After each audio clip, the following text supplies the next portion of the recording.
Installez-vous confortablement et détendez-vous pendant que nous plongeons dans l'histoire. L'inauguration du dernier hôtel de luxe Monroe scintillait d'élégance et d'excès. D'imposants lustres baignaient le sol en marbre d'une lueur dorée, et les sons d'un groupe de jazz live dansaient dans l'immense salle de bal. Les serveurs, vêtus d'uniformes noirs et blancs impeccables, se faufilaient avec aisance entre les invités, offrant des plateaux de champagne et de délicats hors-d'œuvre. Parmi eux se trouvait Cynthia Evans, équilibrant soigneusement un plateau d'argent tout en manœuvrant à travers la foule. C'était son 3e service événementiel cette semaine, et l'épuisement pesait sur ses pieds. Mais les heures supplémentaires étaient nécessaires, élevés seuls 2 jeunes garçons ne laissaient pas de place au repos. Cynthia gardait la tête baissée, esquivant les commentaires aguicheurs des invités et les remarques parfois grossières comme si elle était invisible. L'uniforme de traiteur, trop serré à la taille, la faisait se sentir tout sauf glamour dans une pièce remplie de robes de créateurs et de costumes sur mesure. Au centre de l'événement, Chris Monroe, l'homme du jour, tenait salon. Flanqué de ses associés, il souriait aux photographes, dégageant l'assurance de quelqu'un habitué au succès. Les hôtels Monroe étaient son empire, et ce soir, ce nouvel ajout à sa collection symbolisait une autre étape importante. Au fur et à mesure que la soirée avançait, Chris déambulait dans la salle de bal, saluant personnellement les invités. Lorsque ses yeux se posèrent sur Cynthia, quelque chose chez elle attira son attention. Elle se tenait près du bar, arrangeant délicatement des boissons sur un plateau. Chris n'était pas du genre à se laisser séduire facilement, mais il y avait une douceur dans son profil, une résilience tranquille qui l'intriguait. Il s'approcha avec désinvolture, engageant la conversation. Cynthia croisa son regard, surprise par sa franchise.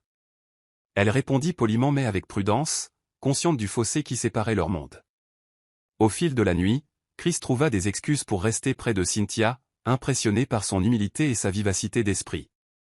Un moment en entraîna un autre, une coupe de champagne partagée après son service, des rires dans les coins tranquilles de l'hôtel. Cynthia n'avait pas l'intention que quoi que ce soit se produise, mais l'alchimie entre eux était indéniable. Au moment où ils se retrouvèrent dans sa suite, les lignes entre l'impulsion et la solitude s'estompèrent. Dans la douce lueur des lumières de la ville qui se déversaient par la fenêtre, Cynthia oublia le poids de ses luttes, ne serait-ce que pour cette nuit-là. Mais alors que l'aube pointait, la réalité refit surface. Avant que Chris ne se réveille, Cynthia s'éclipsa, ne laissant derrière elle que le léger parfum de son parfum dans la chaleur persistante de la nuit. Cynthia s'assit sur le rebord de la baignoire, fixant le test de grossesse posé sur le lavabo. 2 lignes roses, vives, indubitables et bouleversantes. Ses mains tremblaient alors qu'elle agrippait le bord de la porcelaine froide, luttant pour assimiler ce qui l'attendait. La pièce semblait plus petite, le poids de sa nouvelle réalité l'écrasant. Les souvenirs de cette nuit à l'hôtel Monroe refirent surface, le charme du sourire de Chris, la façon dont ses yeux s'attardaient, et la brève évasion qu'elle s'était permise. Mais cela devait s'arrêter là, un moment fugace, pas le début de quelque chose de permanent. Elle ne pouvait pas l'appeler. Leur vie s'était croisée le temps d'une seule soirée, le contacter maintenant semblait impossible. Que pourrait-elle même dire? Surprise, tu vas être père de jumeaux. La seule pensée lui serra la poitrine. Les jours passèrent, mais l'angoisse ne diminua jamais. Cynthia enchaînait les doubles services, espérant que la fatigue noirait ses pensées. Mais peu importe le nombre d'heures qu'elle travaillait, son esprit revenait sans cesse au test caché au fond de son tiroir. Sa meilleure amie et collègue, Confort, remarqua le changement. « Tu es silencieuse ces derniers temps. » lui lança-t-elle un soir alors qu'elle nettoyait les tables après la fermeture. Cynthia hésita, se mordant la lèvre avant de finalement avouer la vérité. Les yeux de Confort s'écarquillèrent, mais elle serra la main de Cynthia avec une douce réassurance. « Tu as géré pire, dit-elle doucement. » Cynthia hocha la tête, mais le doute persistait. Sa vie était déjà un exercice d'équilibriste, jonglant avec le loyer, les factures et ayant à peine les moyens de payer la garderie. Ajouter 2 nourrissons au mélange ressemblait à une ascension insurmontable. Pourtant, au fond d'elle, elle savait qu'elle ne choisirait pas la facilité. Ses bébés étaient les siens, et elle se battrait pour leur donner la vie qu'ils méritaient. Cette nuit-là, Cynthia resta éveillée, une main posée sur son ventre. Le plus léger frémissement de protection s'agita en elle, une connexion se formant bien avant même qu'elle ne les ait rencontrés. Elle chuchota des promesses à la pièce vide, jurant de les protéger, de les aimer et de ne jamais les laisser se sentir comme une erreur. Il y avait de la peur, oui, mais aussi une résolution tranquille qui se renforçait à chaque instant qui passait. Quels que soient les défis à venir, Cynthia ne se laisserait pas définir comme une victime. Elle élèverait ses enfants selon ses propres termes, même si le chemin à parcourir semblait incertain et solitaire. Le minuscule appartement de Cynthia contenait à peine le chaos qui accompagnait des jumeaux nouveau-nés. Ézéchiel et Caleb arrivèrent tôt, fragiles et petits, passant leur première semaine en unité de soins intensifs néonatales. Les factures médicales s'accumulaient plus vite qu'elle ne pouvait les compter, remplissant ses nuits de larmes et d'épuisement. Les nuits se confondaient avec les matins alors qu'elle jonglait avec les changements de couches, les tétées et les coliques qui semblaient interminables. Le sommeil devint un luxe, et son corps lui faisait mal à force de tenir constamment un jumeau tout en essayant de réconforter l'autre. Parfois, les deux garçons pleuraient pendant des heures à l'unisson, la submergeant au point qu'elle s'asseyait sur le sol de la cuisine, pleurant avec eux.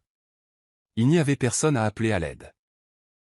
La famille n'était pas une option, ses parents étaient décédés et son frère vivait hors de l'État avec sa propre famille. C'était son combat à elle seule. Ses journées n'étaient pas plus faciles.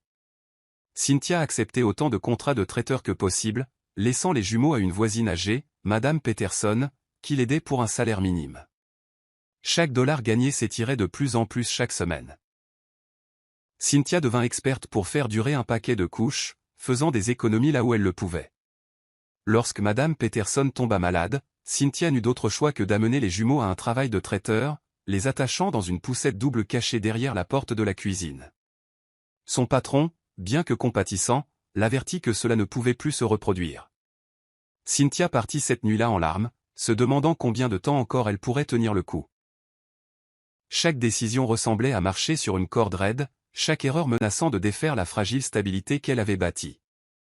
Pourtant, dans les rares moments de calme, Cynthia trouvait de la force. Quand Ézéchiel agrippait son doigt avec sa petite main ou quand les yeux endormis de Caleb la suivaient dans la pièce, elle ressentait un but. Elle ne travaillait pas seulement pour survivre, elle travaillait pour eux.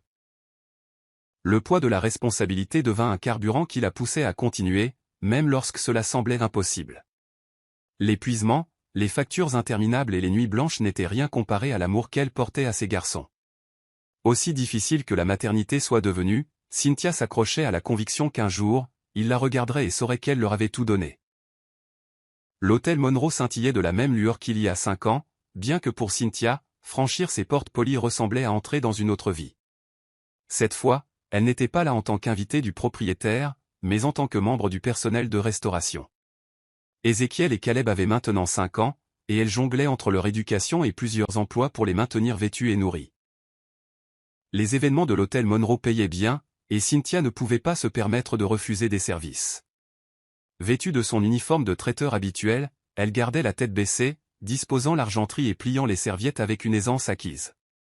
La salle bourdonnait d'activité, mais son objectif était simple, terminer son service, encaisser son salaire et rentrer chez ses garçons. Mais le destin en avait décidé autrement. Alors que Cynthia se faufilait dans la foule, elle aperçut une silhouette familière de l'autre côté de la pièce. Chris Monroe. Le temps avait été clément avec lui. Son costume sur mesure lui allait parfaitement, sa présence toujours imposante alors qu'il riait avec les invités et donnait des interviews aux journalistes couvrant l'agrandissement de l'hôtel. Cynthia se figea, l'estomac noué. Elle ne s'attendait pas à le revoir, certainement pas comme ça. Ses mains tremblaient alors qu'elle se tournait pour s'éclipser, mais il était trop tard. Le regard de Chris parcourut la pièce et se posa sur elle. Ses yeux se plissèrent, une lueur de reconnaissance derrière eux alors que son sourire facile vacillait. Chris s'excusa auprès de ses interlocuteurs et traversa la pièce à grandes enjambées. Cynthia. Sa voix était empreinte d'incrédulité, son expression illisible. Cynthia se redressa, masquant sa panique par une calme indifférence. M. Monroe, répondit-elle, gardant un ton professionnel. Le regard de Chris se déplaça, et avant que Cynthia ne puisse l'éloigner, son attention se fixa sur Ézéchiel et Caleb. Les jumeaux, assis tranquillement dans un coin, reflétaient chacun de ses traits. La ressemblance était frappante, impossible à ignorer.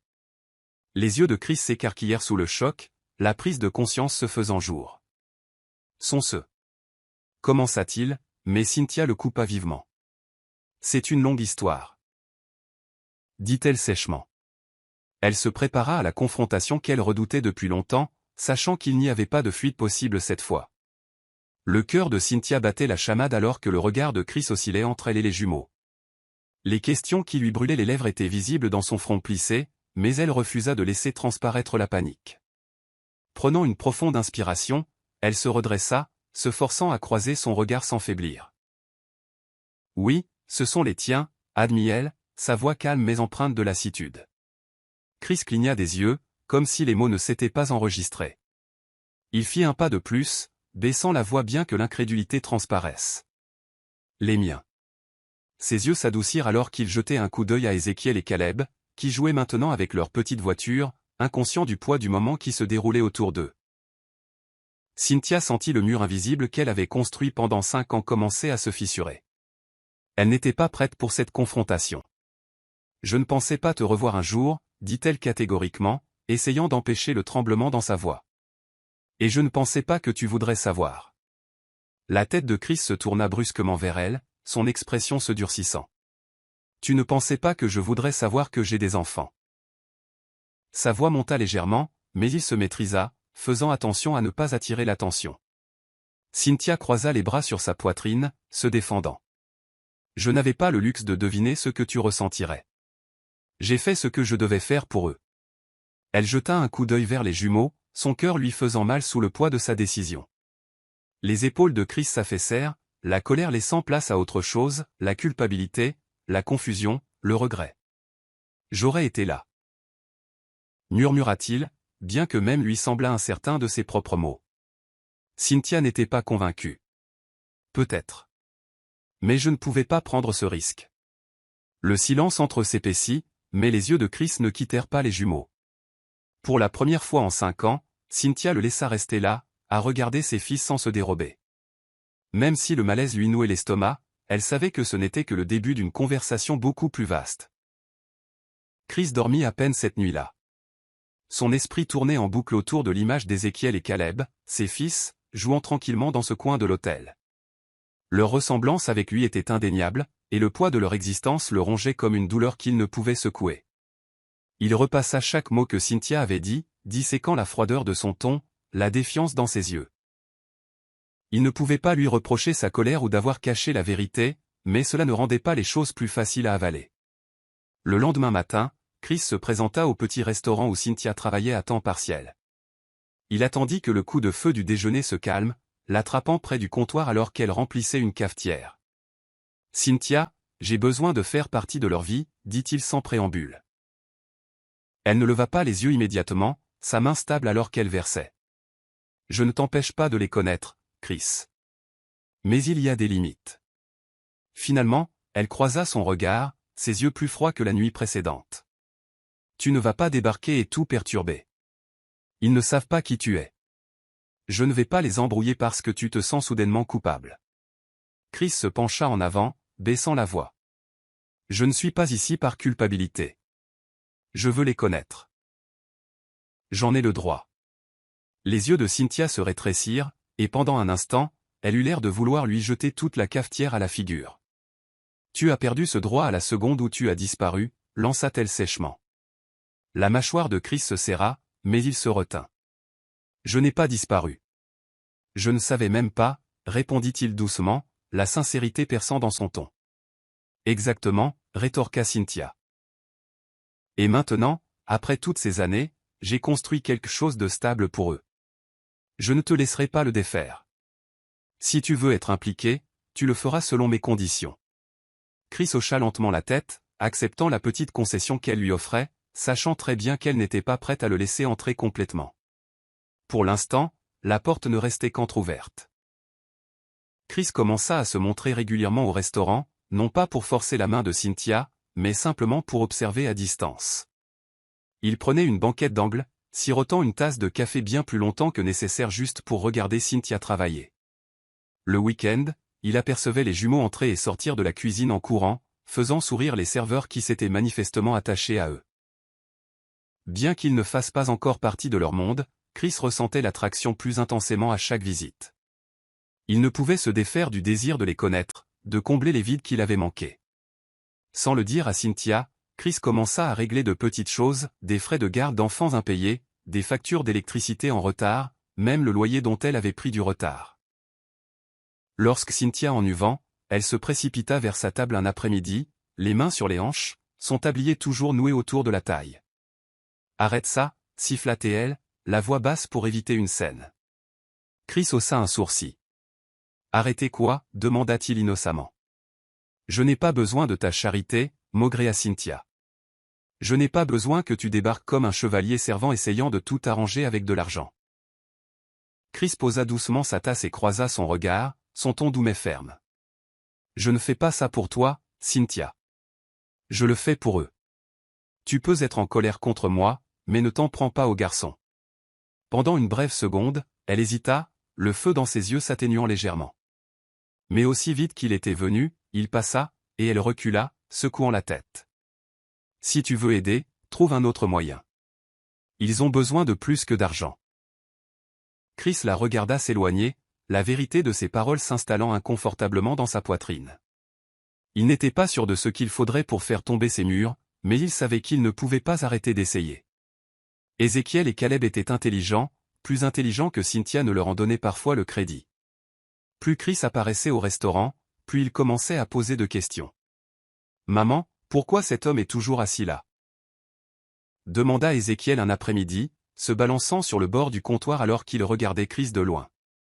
Cynthia se figea un instant alors qu'elle emballait des pâtisseries restantes dans une boîte, le dos tourné aux jumeaux. « C'est juste un client » répondit-elle nonchalamment, mais le regard curieux d'Ézéchiel ne faiblit pas. Caleb, toujours le plus silencieux, tira sur la manche d'Ézéchiel. « Il nous sourit beaucoup » ajouta Caleb, mâchonnant pensivement le bout de son pouce. La prise de Cynthia se resserra autour de la boîte à pâtisserie, bien qu'elle ne se retournât pas. Ézéchiel pencha la tête comme s'il essayait de reconstituer un puzzle. À 5 ans, il n'était pas encore capable de faire entièrement le lien, mais il sentait quelque chose de plus. « Il nous ressemble » murmura Ézéchiel à Caleb, assez fort pour que Cynthia l'entende. Sa poitrine se serra à cette observation. Elle avait fait de son mieux pour empêcher les jumeaux de s'interroger sur l'absence d'un père, et jusqu'à présent, ils n'avaient jamais trop insisté. Mais la présence de Chris remuait des choses qu'elle s'était efforcée de maintenir en sommeil. Cynthia jeta un coup d'œil par-dessus son épaule vers eux deux et força un sourire. « Beaucoup de gens pourraient vous ressembler, » dit-elle doucement, ébouriffant les cheveux d'Ézéchiel pour tenter de le distraire. « Concentrez-vous sur vos dessins, d'accord ?» Mais même s'ils hochèrent la tête et retournèrent à leur livre de coloriage, Cynthia sentit leur regard dériver à nouveau vers Chris. De l'autre côté du restaurant, Chris croisa brièvement son regard, son expression illisible. Elle pouvait sentir son désir, mais elle n'était pas prête à ouvrir cette porte. Pas encore. Elle priait pour que les garçons ne remarquent pas les fissures qui se formaient dans sa résolution. La patience de Chris le surprit même lui-même. Autrefois, quand il voulait quelque chose, il l'obtenait rapidement, usant de charme, d'argent ou de pure volonté. Mais Cynthia n'était pas une affaire commerciale, pas plus qu'Ézéchiel et Caleb. Cela exigeait quelque chose de plus, quelque chose qu'il n'avait pas exercé depuis des années. Alors, au lieu de pousser plus fort, Chris trouva des moyens de s'intégrer naturellement dans leur vie. Il commença à faire du bénévolat à la garderie que fréquentaient les jumeaux le week-end. Au début, la désapprobation de Cynthia était palpable. Elle l'avait coincé dans le couloir lors de son 2e jour, croisant les bras fermement. « Ce n'est pas un moyen d'entrer, Chris. Je te l'ai dit, ne les embrouille pas, l'avertit-elle. Je ne suis pas ici pour les embrouiller, répondit Chris d'un ton égal, s'accroupissant pour lasser le lacet d'effet de Caleb. Caleb lui sourit, inconscient de l'attention.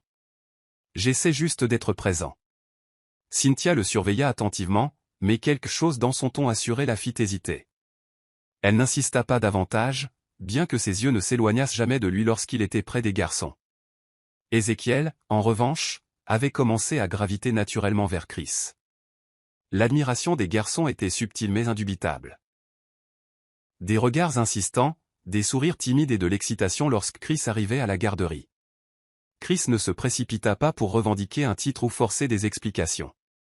Au lieu de cela, il laissa les moments venir tranquillement, aidant Ézéchiel avec des projets artistiques, apprenant à Caleb à tenir en équilibre sur le portique d'escalade. Et lentement, la résistance de Cynthia s'adoucit. Bien qu'elle le verbalisât rarement, elle voyait la façon dont les garçons s'épanouissaient autour de Chris. Il était plus difficile de nier qu'il apportait quelque chose qui leur avait manqué, même si elle détestait l'admettre. Chris ne demandait pas un pardon du jour au lendemain, et c'était peut-être la seule raison pour laquelle elle le laissait rester. C'est lors de l'événement annuel de la fête des pères à la garderie qu'Ézéchiel fit le premier vrai lien. La pièce bourdonnait d'excitation alors que les enfants faisaient entrer leur père, chacun tenant des cartes faites à la main ou des cadeaux maladroitement emballés. Cynthia était assise tranquillement au fond, observant depuis le coin avec les autres mères qui jouaient un double rôle. Ézéchiel était assis à côté de Caleb, carte en main, mais ses yeux dérivaient constamment vers Chris, qui se tenait à proximité et parlait à l'une des enseignantes. « Tu crois qu'il resterait si on lui demandait » murmura Ézéchiel à Caleb, ses petites mains tripotant nerveusement les bords du papier. Caleb haussa les épaules, plus intéressé par les cupcakes sur la table des collations. Finalement, Ézéchiel rassembla son courage et se dirigea vers Chris. Le souffle de Cynthia se coupa alors qu'elle regardait la scène se dérouler, incertaine de devoir intervenir. « Monsieur Chris » dit timidement Ézéchiel, tendant la petite carte avec une écriture inégale qui disait « Bonne fête des pères ». Chris s'accroupit pour le regarder dans les yeux, son cœur se gonflant alors qu'il acceptait la carte. « C'est pour moi » demanda doucement Chris, jetant un coup d'œil à Cynthia, qui se tenait figée dans le coin. Ézéchiel hocha la tête. « Tu es souvent ici. J'ai pensé que tu pourrais peut-être rester, expliqua simplement le garçon. La gorge de Chris se serra à l'innocence derrière ce geste. Il sourit et ébouriffa les cheveux d'Ézéchiel. « J'adorerais rester, dit-il, sa voix légèrement cassée. Cynthia détourna le regard, clignant rapidement des yeux pour se ressaisir. Elle ne s'attendait pas à ça. Alors que Chris rejoignait les garçons à la table de bricolage, elle réalisa que malgré tous ses efforts pour le tenir à distance, les fissures dans ses défenses commençaient à s'agrandir. Peut-être, juste peut-être, y avait-il de la place pour plus. Une semaine après l'événement de la fête des pères, le monde de Cynthia se rétrécit aux 4 murs de son petit appartement lorsque Caleb tomba malade. Cela commença par une légère fièvre, mais à la tombée de la nuit, sa température monta dangereusement. Cynthia était assise près de son lit, lui épongeant le front avec un linge frais pendant qu'Ézéchiel coloriait tranquillement à la table de la cuisine. Son cœur se serrait chaque fois que Caleb gémissait dans son sommeil. Le poids de la monoparentalité pesait lourdement dans des moments comme ceux-ci.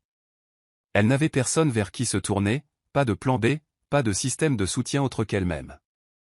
Alors que l'horloge dépassait minuit, la respiration de Caleb devint plus laborieuse et la panique commença à s'insinuer dans sa poitrine. Le désespoir lui fit ravaler sa fierté. Cynthia attrapa son téléphone et, après avoir hésité, appela Chris.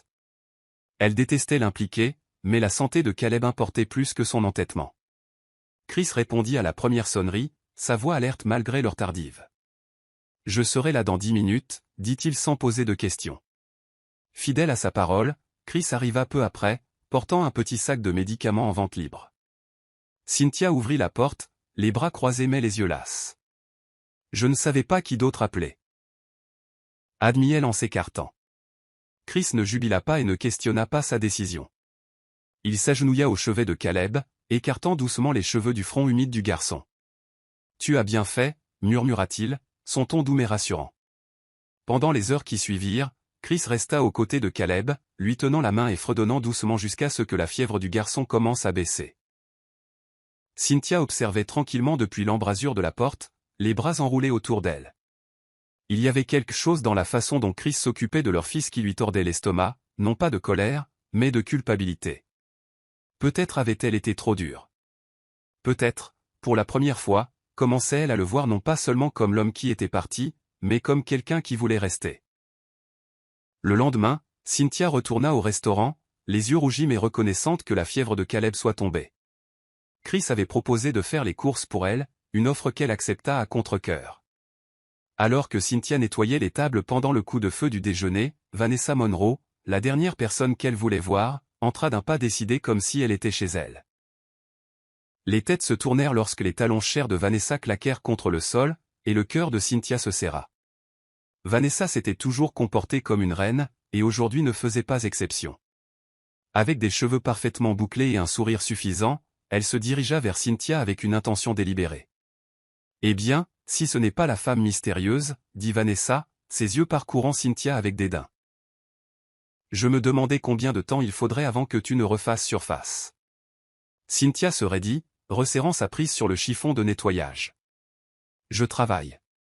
Si vous avez besoin de quelque chose, demandez à une autre serveuse, répondit froidement Cynthia, espérant que Vanessa se désintéresserait. Mais Vanessa n'était pas du genre à laisser tomber facilement. Tu crois qu'en te pointant avec des jumeaux, tu vas t'assurer une part de la fortune de Chris? Ricana-t-elle en baissant la voix. J'ai déjà vu ça, des femmes qui sortent du bois dès qu'elles réalisent avec qui elles ont couché. Le visage de Cynthia rougit de colère, mais elle se mordit la langue.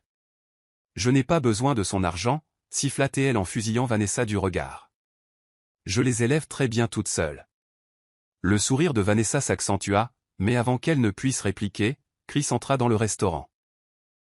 Son regard se porta sur les deux femmes, son expression s'assombrissant.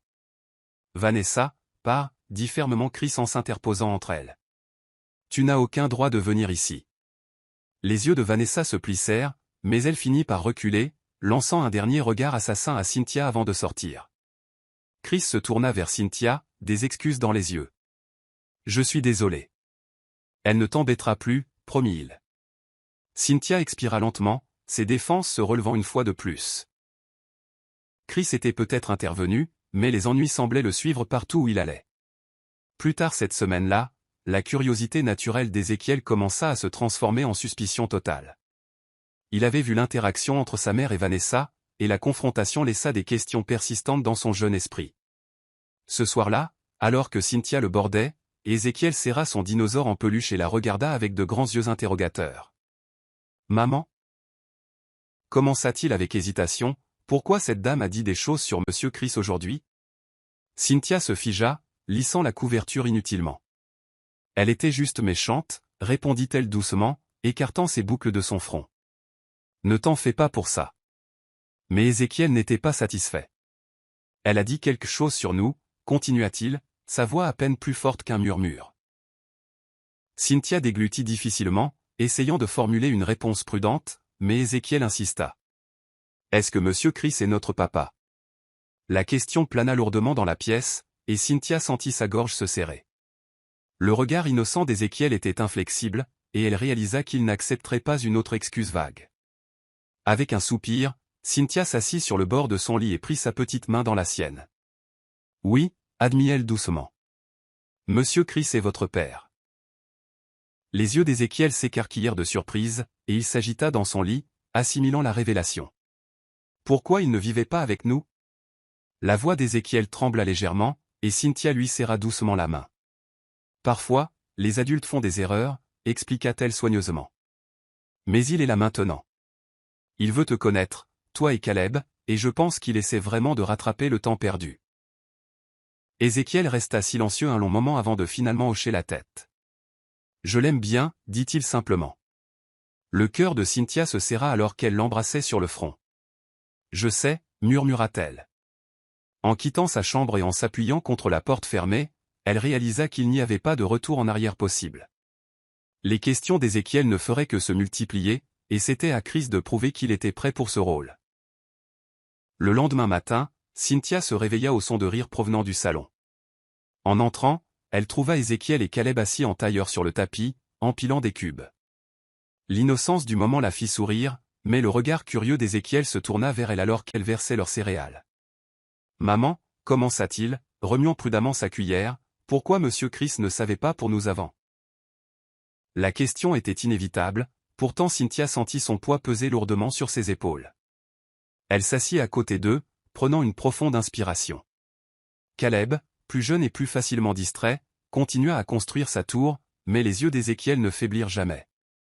Cynthia posa sa main sur celle d'Ézéchiel. « Je pensais que je faisais ce qu'il fallait » dit-elle doucement. « Quand j'ai découvert que j'allais vous avoir, toi et Caleb, je ne savais pas comment le lui dire.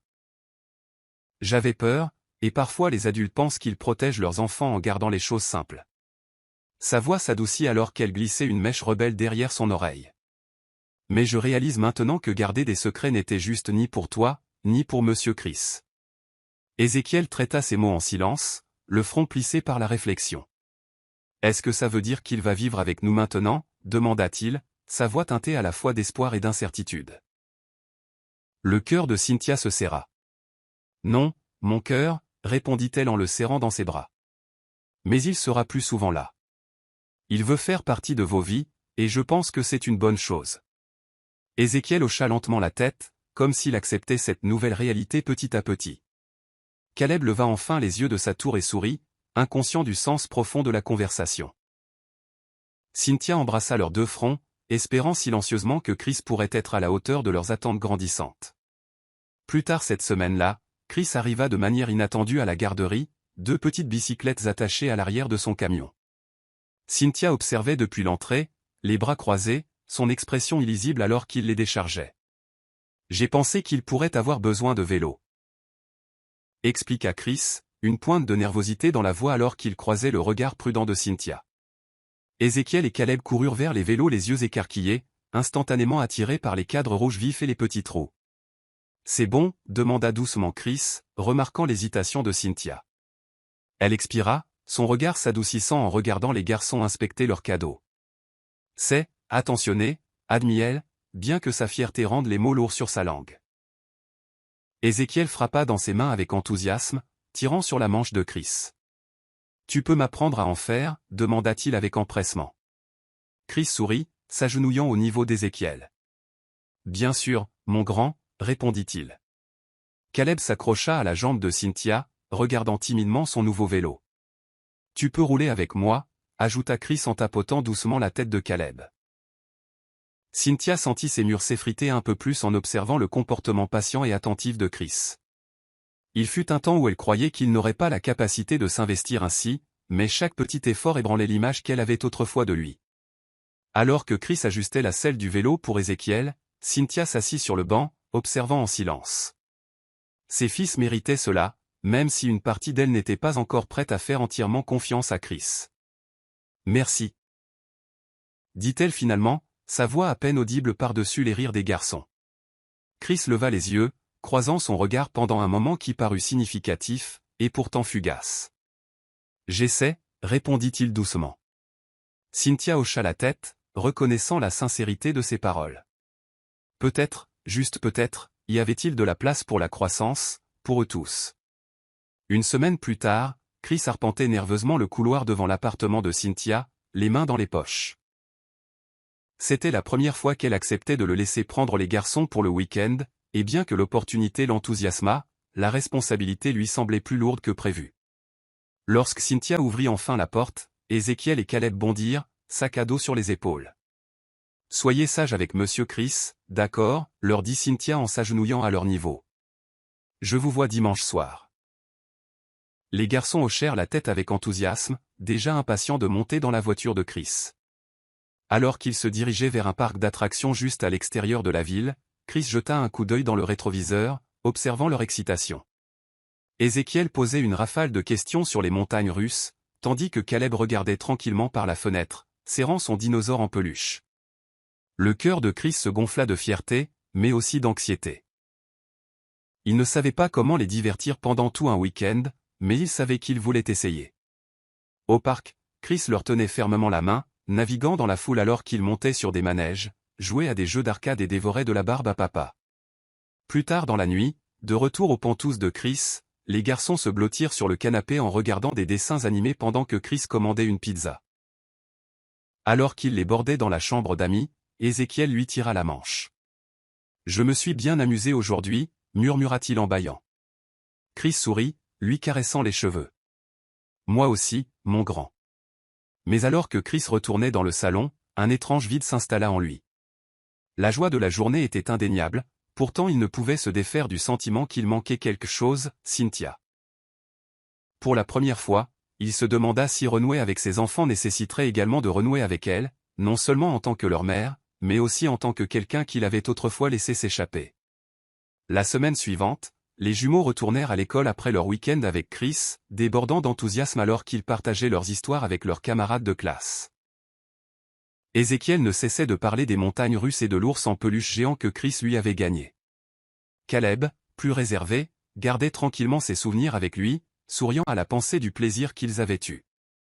Mais autant le week-end avait renforcé leur lien, autant les ombres du passé de Chris commençaient à s'insinuer. Un après-midi, Ézéchiel surprit deux garçons plus âgés qui chuchotaient pendant la récréation. « Tu as entendu parler du père d'Ézéchiel » ricana l'un d'eux. « Ma mère a dit qu'il sortait avec une femme célèbre qui lui a jeté un verre au visage dans un restaurant. » Ézéchiel ne comprit pas tout, mais la moquerie dans leur voix le blessa. Ce soir-là, alors que Cynthia le bordait, il hésita, ses yeux cherchant les siens. « Maman, est-ce que Chris est une mauvaise personne ?» La question la prit au dépourvu, et elle s'assit sur le bord du lit, lui caressant les cheveux. « Pourquoi demanderais-tu ça ?» demanda-t-elle doucement, bien qu'elle se doutât de la source. Ézéchiel haussa les épaules, évitant son regard. Un enfant a dit qu'il avait eu des ennuis avant. Cynthia soupira, se penchant plus près. Les gens font des erreurs, expliqua-t-elle. Mais ça ne veut pas dire qu'ils ne peuvent pas changer. Ce qui compte, c'est comment ils apprennent de leurs erreurs. Ézéchiel hocha lentement la tête mais ne sembla pas entièrement convaincu. Alors que Cynthia l'embrassait sur le front pour lui souhaiter bonne nuit, elle se demanda si le passé de Chris pourrait compromettre la confiance qu'il s'efforçait tant de construire. Le lendemain, Cynthia appela Chris pour discuter de l'incident. Sa voix était calme, mais elle pouvait dire qu'il était troublé. « Je vais m'en occuper », promit-il, bien que Cynthia restât méfiante. Elle avait traversé trop d'épreuves pour laisser les garçons devenir des dommages collatéraux dans le drame personnel de quelqu'un d'autre. Plus tard cette semaine-là, Chris arriva au restaurant juste au moment où Cynthia terminait son service. Elle l'accueillit les bras croisés et avec une expression réservée, se doutant déjà de ce qui l'amenait là. « Je voulais parler, » dit-il, la voix basse. Des questions d'Ézéchiel. Cynthia hocha la tête, lui faisant signe de s'asseoir en face d'elle dans une cabine tranquille d'angle. Le restaurant bourdonnait de conversations douces et du cliquetis de l'argenterie, mais leur table semblait isolée, enveloppée du poids de préoccupations inexprimées. « C'est juste un enfant, Chris », commença Cynthia, ses yeux se rétrécissant. « Il n'a pas besoin d'entendre des commérages sur des choses qui se sont passées il y a des années. » Le regard de Chris tomba sur ses mains, et pendant un instant, il parut plus vulnérable qu'elle ne l'avait jamais vu. « Je sais, » admit-il. « Je ne suis pas fier des choses que j'ai faites à l'époque. J'étais imprudent, et j'ai blessé des gens, y compris toi. » Le cœur de Cynthia se serra au souvenir, mais elle le laissa continuer. « Je ne peux pas effacer le passé, mais j'essaie d'être meilleur, pour eux. » Sa sincérité était évidente, mais des années de déception et de difficultés avaient rendu Cynthia méfiante des simples paroles. « Essayer n'est pas toujours suffisant, » répondit-elle doucement. « Les garçons ont besoin de stabilité, pas de promesses qui pourraient se briser. » Chris hocha la tête, ses yeux rencontrant enfin les siens avec une détermination tranquille. « Je comprends, » dit-il. « Et je sais que je dois gagner ta confiance autant que la leur. J'espère juste pouvoir prouver que je ne suis plus le même homme qu'avant. » Cynthia l'étudia un long moment avant d'expirer. « Il ne s'agit. » Ouah. Jordan hocha la tête. « Alors nous construirons votre dossier avec soin. Pas seulement pour le divorce, mais pour l'annulation. Sur la base de la fraude. » Wendy se tourna vers lui. « Il pense que ce n'est qu'une question d'amour. Mais ça, c'est une trahison à tous les niveaux. » Jordan lui tendit un nouveau dossier. Il est temps d'arrêter de survivre et de commencer à se battre intelligemment. Et en prenant le dossier entre ses mains, Wendy sut que ce n'était pas de la vengeance. C'était la justice. Froide, claire et attendue depuis longtemps. Les rires fusaient derrière les épaisses parois de verre du salon sur le toit. Cynthia leva sa flûte de champagne, trinquant avec une foule d'amis, d'influenceurs et deux des partenaires commerciaux d'Alex. À de nouveaux commencements rayonna TL en faisant teinter les verres. Elle portait une robe de cocktail blanche qui scintillait sous les lumières de la ville. Son bras était accroché à celui d'Alex comme un trophée. L'absence de Wendy était maintenant réduite à une blague, une pensée secondaire. Cynthia s'en était assurée. Elle le retenait, déclara-t-elle à l'un des invités. Maintenant, il peut enfin respirer. Alex hocha la tête, vérifiant distraitement son téléphone. Cynthia ne remarqua pas la tension dans sa mâchoire, la lueur d'inconfort. Son monde était désormais organisé, plein de légendes soignées, de filtres polis et d'un homme qu'elle pensait avoir gagné. Pendant ce temps, de l'autre côté de la ville, Wendy était assise avec Jordan et Laura dans un café tranquille, le dossier de documents entre eux. « Il lui a déjà fait sa demande » demanda Laura en secouant la tête. À peine quelques semaines après avoir déposé la demande. Wendy ne s'y a pas, c'est bon, laisse-la porter la robe. Moi, je porterai la liberté. Jordan se pencha en avant. Nous sommes presque prêts. Juste une déclaration signée de plus, et je peux déposer la demande d'annulation. Wendy hocha la tête, son ton assuré. Laisse-les trinquer ce soir. Laisse-la penser qu'elle a gagné. Laura haussa un sourcil. Tu n'as plus l'air en colère. Wendy sirota lentement son thé. Je ne le suis pas. Je suis stratégique maintenant. De l'autre côté de la ville, Cynthia prit un selfie avec Alex, avec la légende « L'avenir s'annonce si brillant ». Mais elle ne savait pas que Wendy n'était plus dans son rétroviseur.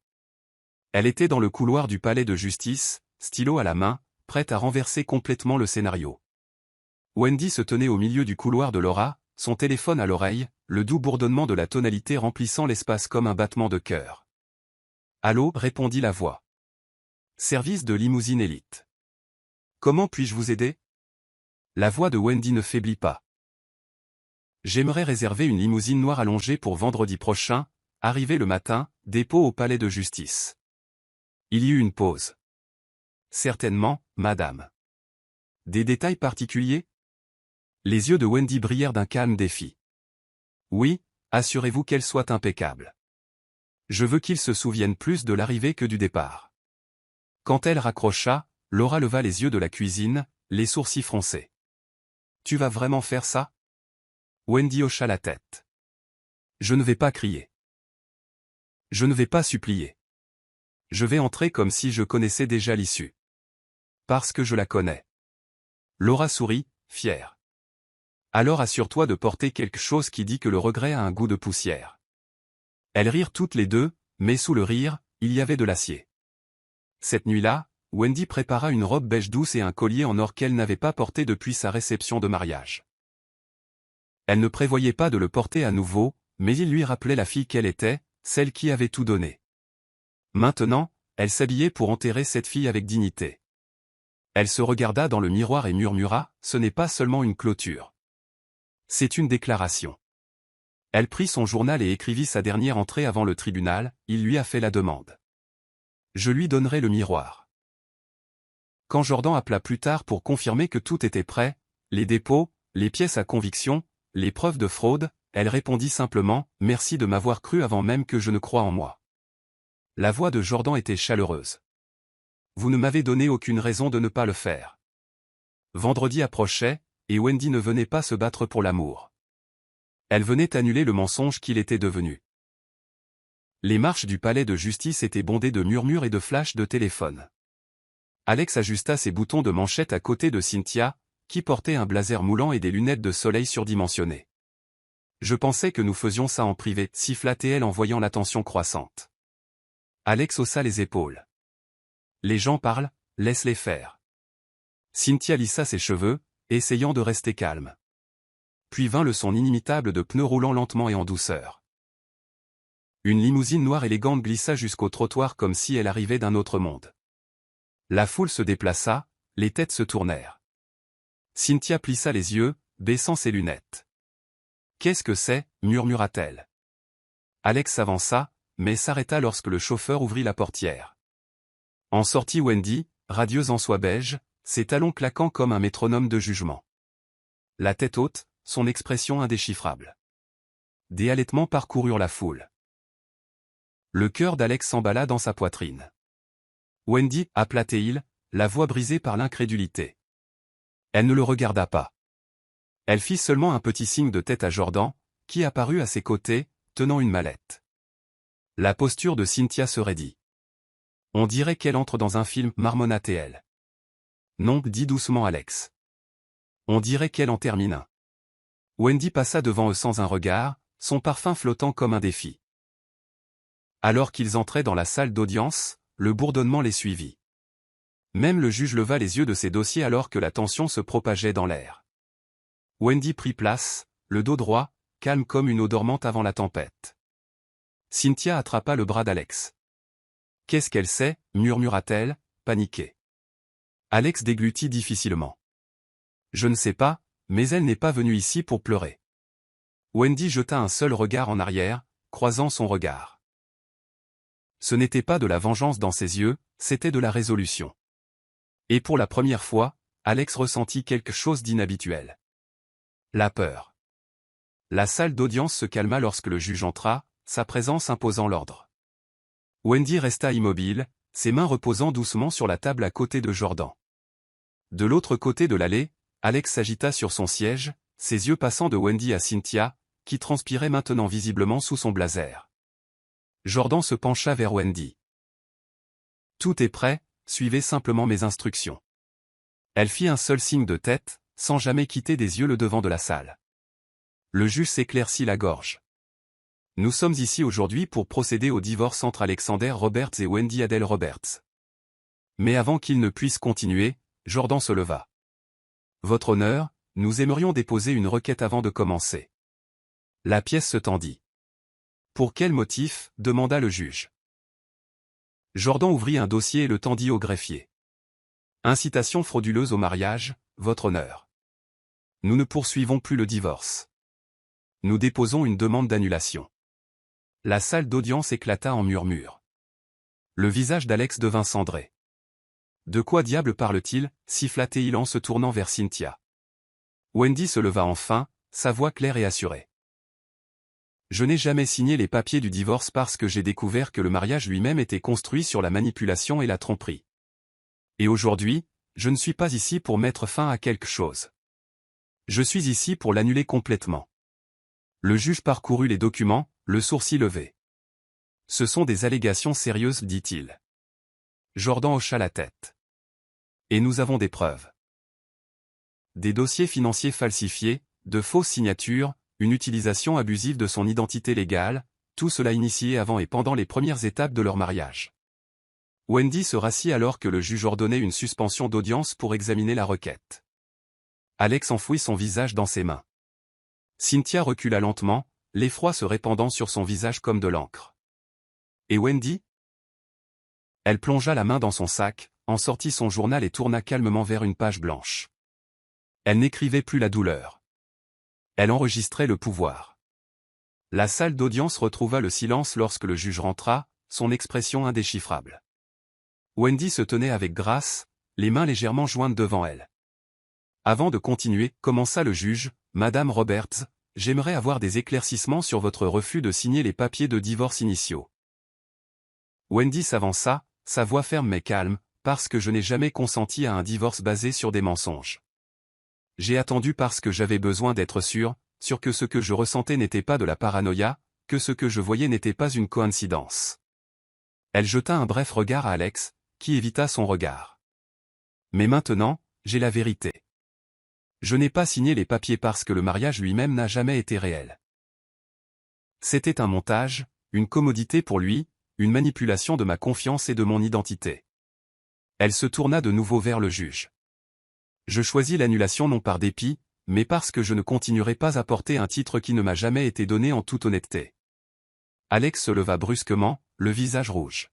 « Votre honneur, c'est absurde. Elle déforme tout pour me faire passer pour un monstre. » Le juge leva une main. « Vous aurez votre chance de répondre. Pour l'instant, asseyez-vous. » Cynthia se pencha vers lui, chuchotant durement. « Pourquoi ne m'as-tu pas dit qu'elle savait ?» Alex chuchota en retour, « Parce que je ne pensais pas qu'elle ferait quoi que ce soit. » À la barre, Jordan présenta des copies de relevés bancaires, de signatures falsifiées et une chronologie des méfaits d'Alex. Des preuves méticuleusement recueillies, indéniables. L'ambiance dans la salle changea. Le respect fleurit lentement dans les yeux qui voyaient autrefois Wendy comme une épouse silencieuse. Le juge baissa les yeux sur la montagne de paperasse, puis de nouveau sur Wendy. « Il semble, dit-il, que vous ayez fait preuve de diligence raisonnable, Madame Roberts. » Elle sourit faiblement. « Je devais le faire. Personne n'allait me protéger à part moi. » Ce moment ressembla à une justification, non seulement devant le tribunal, mais aux yeux de la version d'elle-même qui s'était autrefois tue. Le son du maillet résonna comme un coup de tonnerre. Sur la base de l'examen préliminaire et des preuves soumises, ce tribunal estime qu'il existe des motifs suffisants pour donner suite à la demande d'annulation. Une audience formelle sera fixée immédiatement. La poitrine de Wendy se souleva alors qu'elle expirait. Ce n'était pas de la joie qu'elle ressentait, c'était de la libération. Une douce libération de la femme qui avait été enterrée sous des années de manipulation psychologique et de trahison. Alex se tourna vers le juge, la voix brisée. « Votre honneur, s'il vous plaît, c'est ma réputation, mes affaires, tout ce que j'ai construit. » Le juge le coupa. « Ce que vous avez construit, monsieur Roberts, semble l'avoir été sur le dos de la confiance volée et des accréditations falsifiées de votre femme. Le tribunal ne peut pas maintenir un contrat conclu sous la fraude. » Cynthia serra plus fort son sac à main, se rapprochant de la sortie. Le mariage de rêve qu'elle avait planifié dans son esprit s'évaporait à chaque mot du juge. Jordan se pencha vers Wendy. « Tu l'as fait. Ça change tout. » Wendy lui fit un léger signe de tête. « Maintenant, le monde sait que je n'étais pas le problème. » Alors que l'huissier remettait à Alex une convocation officielle pour l'audience d'annulation, Wendy croisa son regard. « Tu pensais que je m'effondrerais, dit-elle doucement, mais tu as oublié qui j'étais avant que tu ne me brises. » Ils ne répondirent pas. Il n'y avait plus d'excuses à donner, plus de mensonges sur lesquels s'appuyer. Cynthia se leva finalement et murmura « Je ne vais pas couler avec toi. » Elle sortit, ses talons claquant dans une défaite précipitée. Alex se tourna pour la suivre, mais l'huissier lui barra le passage. « Veuillez rester assis jusqu'à ce que vous soyez congédié. » Wendy ne bougea pas. Elle regarda tout se dérouler sans un tremblement, sans une larme. Elle avait déjà versé toutes les larmes que cet homme méritait. Et maintenant, il ne restait plus que la vérité, et une femme qui avait enfin appris à s'en servir. À l'extérieur du palais de justice, Cynthia se fraya un chemin dans la foule avec urgence, son sang-froid s'effritant. Cela n'aurait pas dû arriver, marmonna-t-elle en arrachant ses talons pour se déplacer plus vite. Les journalistes grouillaient près des grilles du palais de justice, curieux de cette annulation très médiatisée. « Mademoiselle Cynthia, êtes-vous toujours fiancée à Monsieur Roberts » cria une voix. Elle les bouscula, le visage rouge. Elle avait imaginé cette journée différemment, des photos en blanc, des titres de félicitations, des toasts au champagne. Au lieu de cela, elle fuyait, pieds nus et humiliée. Au loin, Wendy émergea du palais de justice, flanquée de Jordan et Laura. Calme, posée, les appareils photo cliquèrent instantanément, mais Wendy ne broncha pas. Elle ne s'arrêta pas. Elle avança simplement, le menton levé, les yeux fixés devant elle. Le contraste entre les deux femmes était indéniable, l'une fuyant la honte, l'autre se tenant avec force. À l'intérieur du bâtiment, Alex était assis seul sur le banc, fixant le sol d'un air absent. Son avocat marmonna quelque chose sur les prochaines étapes, mais il ne répondit pas. Sa maîtresse était partie, sa femme ne lui appartenait plus, et l'empire qu'il avait construit par la tromperie commençait à s'effondrer. Elle est entrée comme si le monde lui appartenait, murmura-t-il, hébété. Son avocat répondit, elle est entrée comme si elle récupérait ce qui lui avait été volé. À ce moment-là, Wendy entra dans la lumière du soleil, clignant lentement des yeux comme si elle s'adaptait à une autre sorte de luminosité. Les journalistes se précipitèrent, mais elle ne s'arrêta qu'une fois pour offrir un sourire doux et gracieux, pas pour eux, pour elle-même. Et tandis que Cynthia disparaissait dans un taxi qui l'attendait, la tête baissée en signe de défaite, Wendy se tenait droite, preuve que celle qui part avec dignité gagne toujours plus que celle qui fuit la vérité. L'annulation fut officiellement accordée 3 semaines plus tard, et bien qu'il n'y ait eu ni parade ni applaudissements, Wendy ressentit le verdict comme une pluie purificatrice. La salle d'audience était presque vide ce matin-là, pas de journalistes, pas de Cynthia, juste Alex affalé à côté de son avocat et Wendy assise à côté de Jordan, son expression calme. Les derniers mots du juge scellèrent l'affaire, sur la base de preuves accablantes de fraude et de mauvaise conduite, le mariage est déclaré nul et non avenu. Ce tribunal reconnaît que l'union, aux yeux de la loi, n'a jamais vraiment existé. Wendy ferma brièvement les yeux, laissant ces mots s'ancrer profondément dans sa poitrine. Alex resta assis, raide, la mâchoire serrée, incapable de croiser son regard. Jordan se pencha et murmura « C'est fait, tu es libre ». Et juste comme ça, sans une seule voix élevée ni une insulte lancée, le poids d'une décennie fut levé. À l'extérieur de la salle d'audience, Laura la serra fort dans ses bras. « Tu n'es pas seulement partie, Wendy. Tu as traversé le feu sans jamais laisser la fumée te toucher la peau. » Wendy sourit à travers les larmes qui menaçaient de couler, non pas de chagrin cette fois, mais de soulagement. « Pour la première fois depuis longtemps, murmura-t-elle, j'ai l'impression de porter mon propre nom. Jordan les rejoignit avec un dernier document à la main. Voici l'annulation certifiée. Vous n'êtes plus Madame Roberts. Wendy le prit doucement, fixant la ligne qui la définissait autrefois. Bien, dit-elle, parce que ce nom ne m'a jamais vraiment appartenu. Alors qu'il s'éloignait du palais de justice, elle ne regarda pas en arrière, non pas parce qu'elle ignorait le passé, mais parce qu'elle marchait enfin vers un avenir qui n'y était plus lié. La maison était trop silencieuse maintenant. Alex était assis dans le salon, les stores tirés, une bouteille de whisky à moitié vide sur la table à côté de lui. La télévision était allumée, mais il ne regardait pas. L'air semblait vicié, comme un espace abandonné même lorsqu'il était occupé. Cynthia avait déménagé ses affaires quelques jours plus tôt, envoyant seulement un texto qui disait « Je ne suis pas faite pour les retombées. Adieu ». Il n'avait pas répondu. Il ne savait pas comment. Il fit défiler ses contacts téléphoniques, s'arrêtant plus d'une fois sur le nom de Wendy, les doigts hésitants, désireux de composer le numéro, mais sachant que c'était inutile. Elle ne répondrait pas, et si elle le faisait, ce ne serait pas la voix qu'il connaissait autrefois. Il se remémora tout ce qu'elle avait dit au tribunal, chaque regard qu'elle lui avait lancé, gracieux, puissant et inébranlable. Le souvenir d'elle passant devant lui sans broncher le hantait plus que n'importe quelle insulte. Il trébucha dans la chambre et s'effondra sur le lit qui contenait autrefois de la chaleur, maintenant raide de vide. L'odeur de Wendy s'était dissipée depuis longtemps, et le silence qu'elle avait laissé derrière elle résonnait plus fort que les mots. Il se souvint comment elle lui apportait du thé quand il travaillait tard, comment elle lui touchait doucement le bras quand il était contrarié. Il avait échangé tout cela contre quoi? Un fantasme? Un coup d'ego? Maintenant, même ses affaires commerciales piétinaient. Les clients se retiraient. Les partenaires prenaient leur distance discrètement. Son nom n'avait plus le poids qu'il avait autrefois. Et Wendy? Elle était partie avec dignité et avait emporté la lumière avec elle. Il enfouit son visage dans l'oreiller et murmura dans l'obscurité, « Je ne l'ai pas seulement perdu. J'ai perdu la seule version de moi qui ait jamais compté. » Mais il n'y avait plus personne pour l'entendre. Les lumières du studio étaient vives mais douces, projetant une douce lueur sur Wendy alors qu'elle était assise en face de l'intervieweuse, sa posture gracieuse, ses yeux stables. L'émission était un segment féminin populaire appelé « Elle se relève », dédié à mettre en lumière des histoires de force et de survie.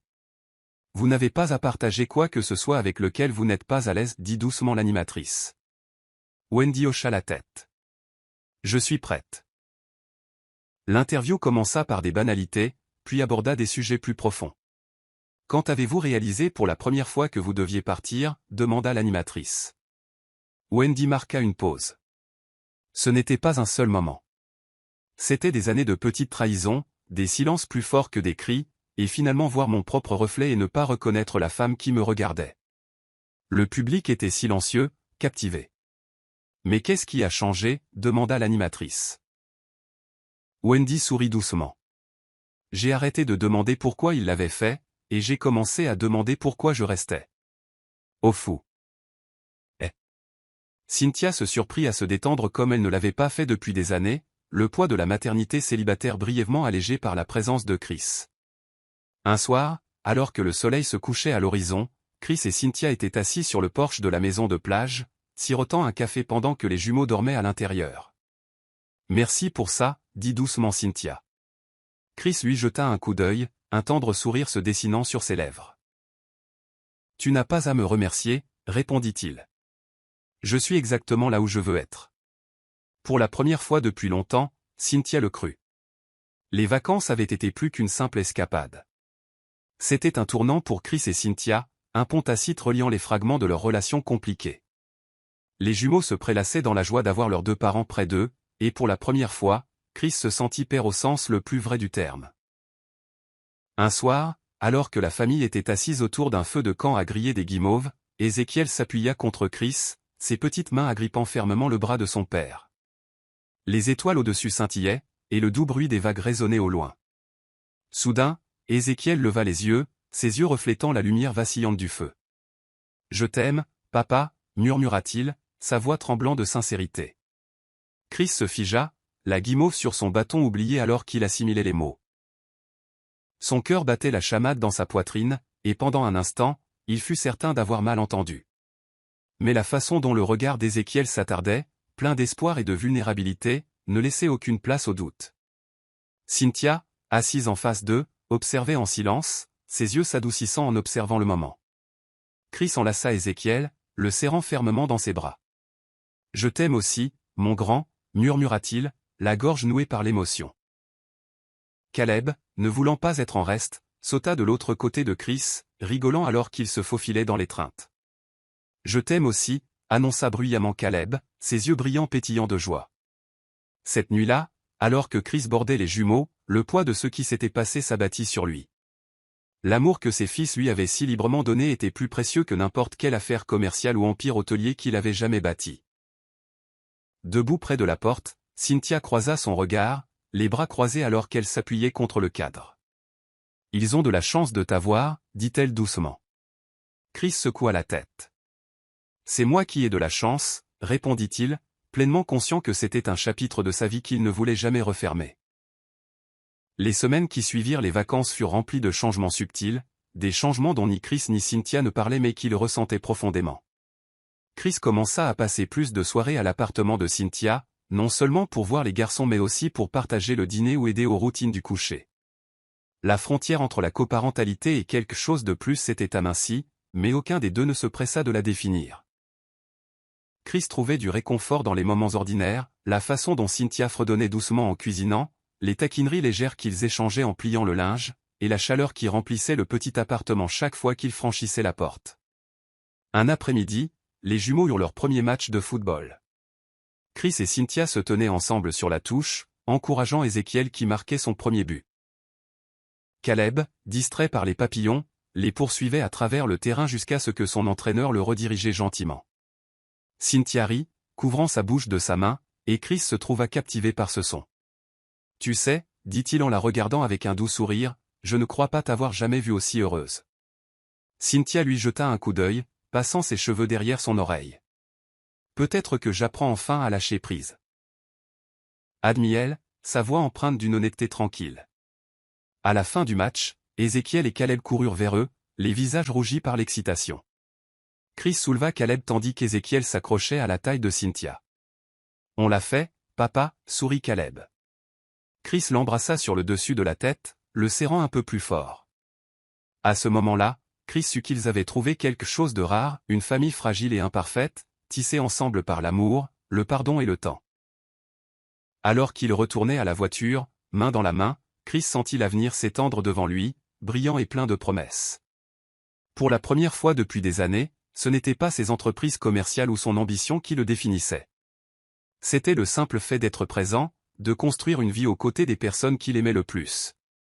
C'est la fin de l'histoire, qu'avez-vous appris de cette histoire? Laissez vos réflexions dans la section des commentaires. Laissez un like et n'oubliez pas de vous abonner et d'activer les notifications de publication, afin d'être averti chaque fois que nous publierons nos prochaines vidéos. Partagez également cette vidéo avec quelqu'un qui pourrait être intéressé. Merci beaucoup d'avoir regardé.